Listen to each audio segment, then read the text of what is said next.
नमस्कार विद्यार्थी मित्रो, आज दिनांक 14/9/2021 वार मंगळवार. Standard 7 subject is general science.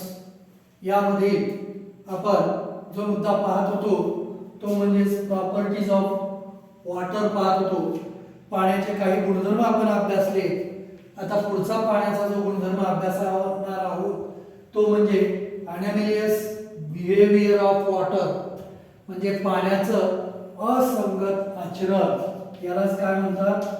पाण्याचे असंगत. ॲनॅमिलियस बिहेवियर म्हणजे पाण्याचे असंगत आचरण.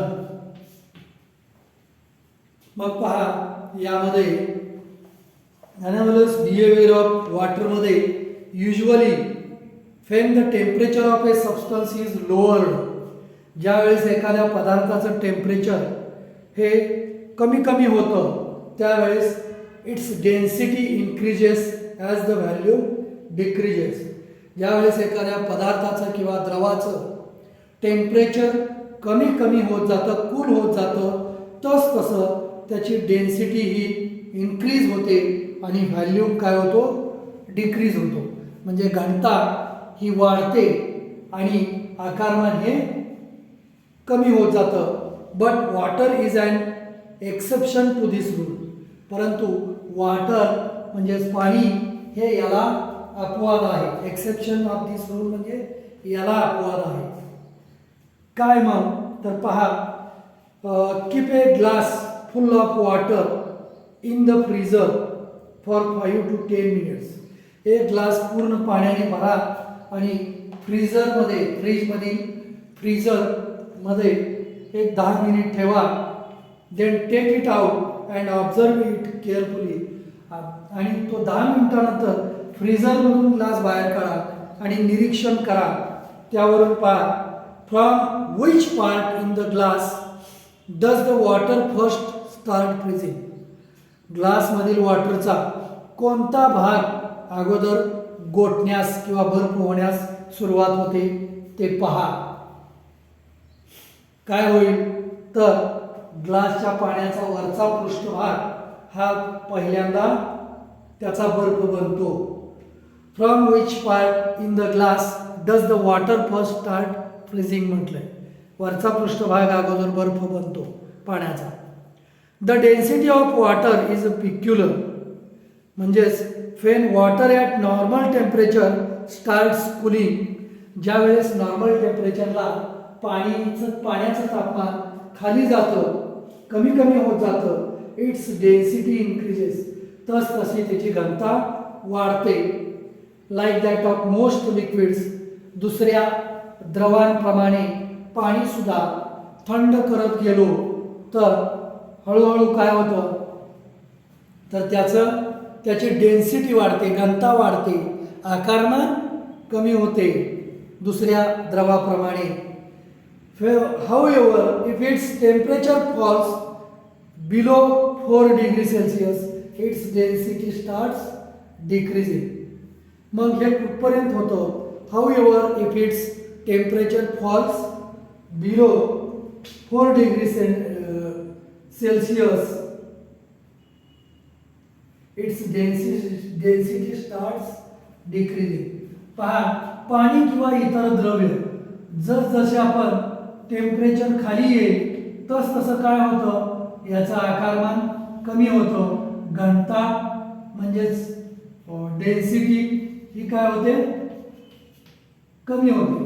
डेन्सिटी कमी होते.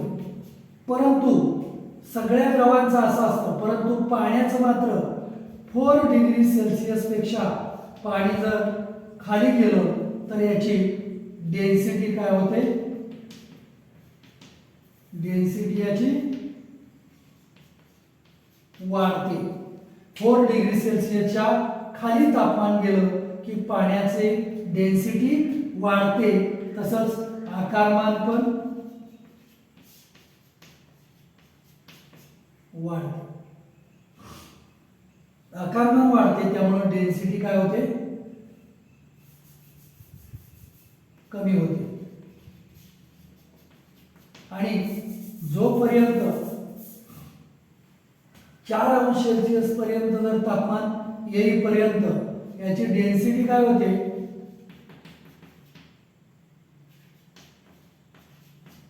वाढते आणि आकारमान व्हॉल्यूम कमी होतो. व्हॉल्यूम तसाच राहतो, पण 4 डिग्री सेल्सिअस पेक्षा जर पाण्याचं तापमान खाली गेलं तर मात्र काय होतं, त्याचा व्हॉल्यूम इन्क्रीज होतो आणि डेन्सिटी कमी होते. म्हणजे इतर द्रव पदार्थाला हे अपवाद आहे. 4 अंश डिग्री सेल्सिअसच्या खाली जर पाण्याचं तापमान गेलं तर त्याचं आकारमान वाढतं आणि डेन्सिटी काय होते, कमी होते. पहा, एखादी बॉटल तुम्ही फ्रीजमध्ये पूर्ण भरा, त्याचं टोपण घट्ट लावा आणि फ्रीजरमध्ये ठेवा आणि पूर्ण पाणी गोठल्यानंतर फ्रीजरमधून बाहेर काढा. तुम्हाला काय आढळून येईल, एक तर त्या बाटलीचं टोपण निघून वर तुम्हाला बर्फ आलेला दिसेल किंवा बाटली पहिल्यापेक्षा फुगलेली दिसेल. याचा अर्थ काय झालं, बर्फाचं आकारमान पाण्यापेक्षा वाढलं. आकारमान वाढलं म्हणजे डेन्सिटी कमी झाली, कारण डेन्सिटीची जी सूत्र आहे, density is equal to mass upon volume आहे. म्हणजे व्हॉल्यूम वाढला की भागिले वाढलं की डेन्सिटी काय होणार, कमी होते. हे पाणी याला सर्व द्रव पदार्थापेक्षा अपवाद आहे. मग पहा, however if its temperature falls below 4 degree Celsius its density starts decreases. त्याची घनता काय होते, कमी होते. This means that the density of water is maximum. मग डेन्सिटी ऑफ वॉटर, इथं डेन्सिटी पाण्याची काय होते, मॅक्झिमम असते, जास्तीत जास्त असते पाण्याची. 4 डिग्री सेल्सिअसला पाण्याची डेन्सिटी मॅक्झिमम असते, जास्तीत जास्त असते. If the temperature of water is lowered below 4 degree Celsius, 4 degree Celsius पेक्षा पाण्याचं तापमान खाली गेलं की इट्स डेन्सिटी डिक्रीजेस, घनता कमी होते. It means that water expands when the temperature falls below 4 degree. म्हणजेच काय होतं, 4 डिग्रीच्या खाली त्याचं तापमान गेलं की त्याचं व्हॉल्यूम वाढतं, वॉटर एक्सपांड होतं, प्रसरण पावतं. This is called the anomalous behaviour of water. आणि ह्याच पाण्याच्या आचरणाला ॲनॉमलस बिहेवियर ऑफ वॉटर असं म्हणतात. आता यूज युअर ब्रेन पॉवर, पहा तुमच्या डोक्याचा विचार करा. इन कोल्ड कंट्रीज, थंड प्रदेशामध्ये, how do aquatic animal remains alive even after the reverse or लेक्स फ्रीज इन वॉटर. थंड प्रदेशामध्ये हे तळ आहे, या तळ्यामध्ये हा जमिनीचा पृष्ठभाग आहे, याच्यामध्ये काय आहे, पाणी आहे. या पाण्यामध्ये मासे आहेत.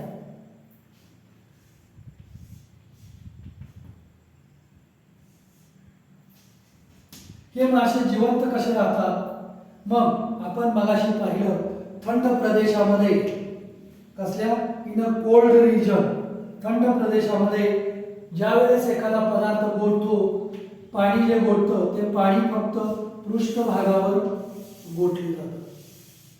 या पृष्ठभागावर पाणी गोठल्यानंतर या वातावरणाचा, हे बाहेरचं वातावरण आहे, या वातावरणाचं टेम्परेचर हे खाली गेलेलं असतं. परंतु हा बर्फ पृष्ठभागावरील गोठल्यानंतर याच्या खालचं पाणी जे आहे त्या पाण्याचं तापमान मात्र हे या इन्व्हायरमेंट एवढं नसतं, त्याचं तापमान जास्त असतं. फक्त वरच्याच भागाचं तापमान हे या इन्व्हायरमेंटचं तापमान एवढं झालेलं असतं, म्हणून वरचाच भाग फक्त बर्फ बनतो आणि खालचा भाग बर्फ का बनत नाही, तर या इन्व्हायरमेंटची जी तापमान आहे ते बर्फाच्या या थरातून आतमधल्या पाण्याला पोहोचत नाही, त्यामुळे आतमधलं पाणी हे गोठत नाही. पाणी न गोठल्यामुळे या खालच्या थरामध्ये या पाण्यातील जनजीवन जिवंत राहतं, अलाइव राहतं. अशा रीतीने कोल्ड प्रदेशामध्ये प्राणी हे जिवंत, वनस्पती प्राणी हे पाण्यातलं जीवन कसं जिवंत राहतं हे पाहिलं.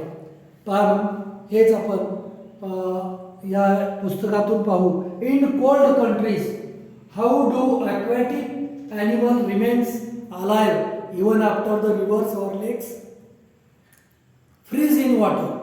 थंड प्रदेशातील तळी, नद्या गोठल्यानंतर त्यातले प्राण्यांचं जीवन कसं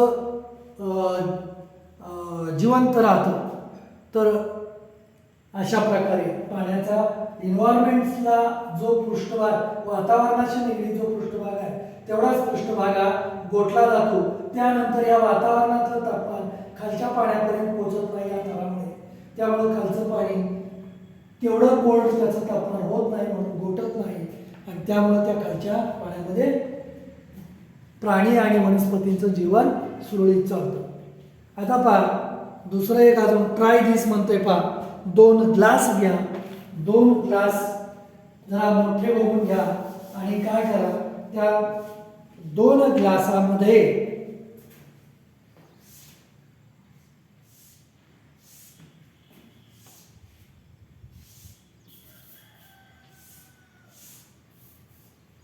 पाणी घ्या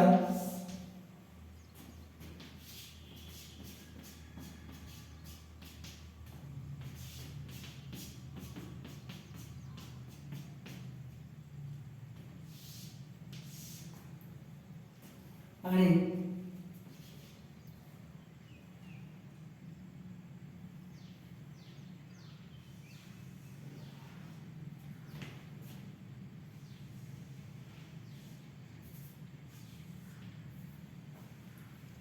पहा यामध्ये काय केलं आपण. दोन्ही ग्लासमध्ये पाणी घेतलं. पाणी घेतल्यानंतर काय करा, take 2 big glasses of water, add 4-5 spoonfuls of salt to the water in 1 glass and dissolve. एका पाण्यामध्ये 4 चमचे फुल भरून मीठ घ्या आणि मीठ ओता आणि हे पाणी हलवा, ढवळा. पाण्यात मीठ विरघळू द्या आणि हा पाण्याने भरलेला ग्लास आहे, यात मीठ विरघळलेलं नाही. मग अशा वेळेस एक बटाटा घ्या आणि बटाटा काय करा, या मीठ न विरघळलेल्या पाण्यामध्ये बटाटा सोडा. तो काय होतो, बुडतो आणि हे सॉल्ट सोल्युशन आहे, म्हणजेच मीठ विरघळलेलं सोल्युशन आहे. त्यामध्ये हा बटाटा पुन्हा बुडलेला बटाटा काढा आणि ह्या सोल्युशनमध्ये सोडा, तर तो बटाटा बुडत नाही असं दिसतं आपल्याला. मग हे कशावरून घडलं, का घडलं, तर पहा. Take 2 big glasses of water, 2 पाण्याने भरलेले ग्लास घेतले. Add 4-5 spoonfuls of salt to the water in 1 glass. एका ग्लासमध्ये 4 चमचे मीठ फुल घेतलं आणि ते पाण्यामध्ये मिसळलं आणि त्याचं द्रावण बनवलं, पूर्णपणे डिझॉल्व केलं. Now place a potato in the water in the second glass, the potato will sink. आपण पाणी असलेल्या ग्लासमध्ये एक बटाटा घेतला आणि सोडला तर तो बटाटा तळाला जातो, म्हणजे पाण्यात बुडतो. आणि तोच बटाटा पुन्हा काय केलं, पहा. The potato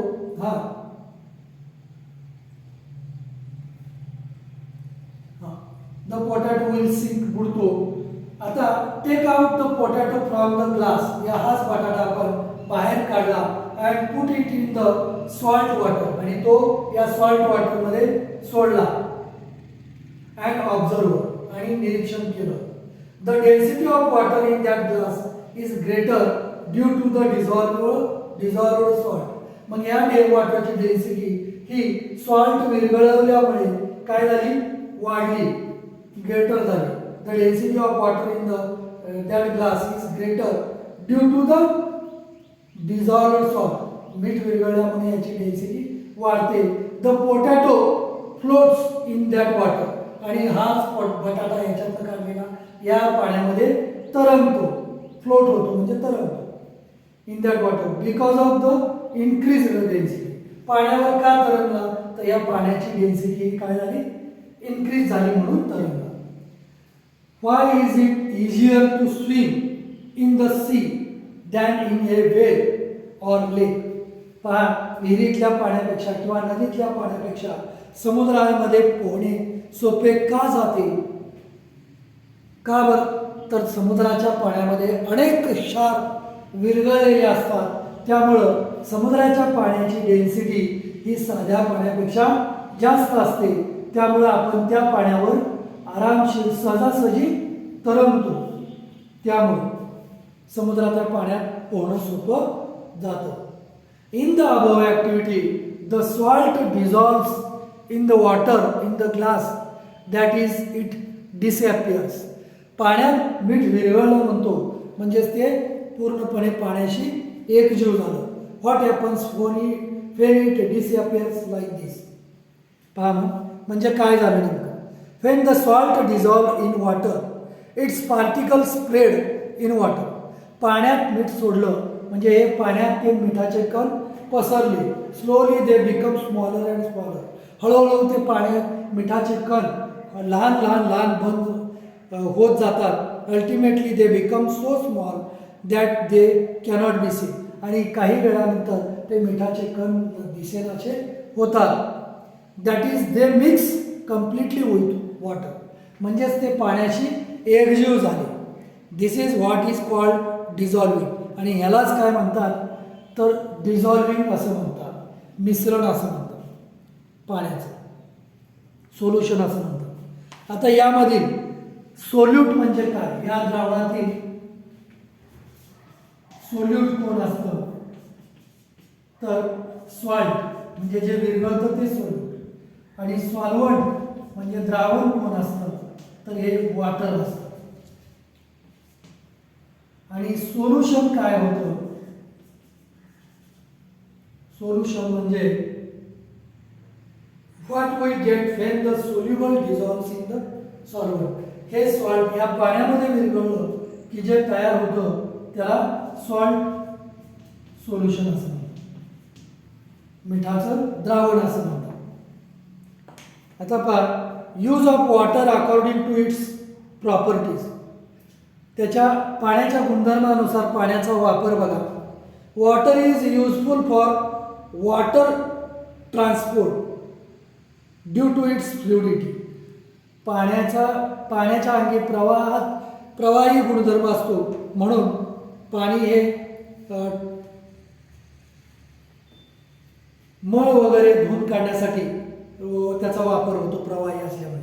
water falling down from a height is used to generate electricity with the help of a generator. जनरेटरच्या साह्यानं आपण लाईट तयार करतो धारणाखाली. तर वरून पडणारं पाणी हे जनरेटरच्या पात्यावर पडून जनरेटर फिरतं आणि लाईट तयार होते. त्याच्यानंतर water is a good coolant and is used in the motor vehicle to control the temperature of the engine. पहा, पाण्याचा आपण कूलंट म्हणजे इंजिन थंड ठेवण्यासाठी वाहनाच्या रेडिएटरमध्ये आपण पाण्याचा वापर करतो. तिसरं पहा, many substances are soluble in water. बरेच पदार्थ पाण्यामध्ये विरघळतात. मग water is a universal solvent आहे. वॉटर हे युनिव्हर्सल जागतिक द्रावण आहे. Water is used as a solvent in factories, laboratories, food stuffs and in various types of biological process occurring in the body such as digestion, exertion, etc. आपल्या पोटामध्ये digestion म्हणजेच अन्न पदार्थ खाल्लेले पाण्यामध्येच विरघळतात, म्हणून तिथंही पाण्याचा उपयोग होतो डायजेशनसाठी.